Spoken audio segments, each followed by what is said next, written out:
It could save a lot of lives if we could predict vicious weather phenomena hours or even more than a day before they hit. Our science isn't quite there yet, but nature is. This is the golden-winged warbler, tiny, yellow, and according to a new study, quite the meteorologist. There was a deadly tornado outbreak in April in several states, including Missouri, Kansas, Oklahoma, and Alabama. That storm produced more than 80 tornadoes, killing 35 people.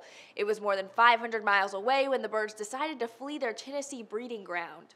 A National Science Foundation postdoctoral research fellow told NBC meteorologists were predicting that the storm might come our way, but by the time they were saying they were sure it was coming, the birds had already figured it out and were gone. According to the study published in Current Biology, the birds likely heard the low-frequency rumble of the storm, not audible to humans. As one researcher explained, getting a sense of the birds' weather-predicting abilities wasn't the intended goal. He told the BBC they initially set out to see if tracking the warblers was even possible.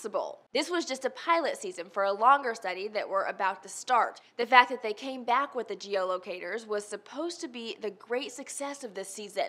Then this happened. The geolocators were attached to the birds' backs like tiny backpacks. However, researchers admit even though the data is interesting, weather like cloudy skies could have affected the locator. But tornadoes don't seem to be the only natural disaster animals have early warning instincts for. Remember after the big tsunami, back, what was it, 2004?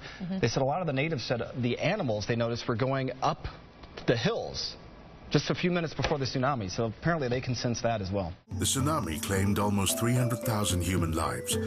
Yet in all the parts of Thailand, Sri Lanka, and other areas destroyed by the tsunami, not a single animal that was free to move lost its life. Interesting. So maybe next time you see an animal acting a little strange, it could be an ominous sign of what's ahead.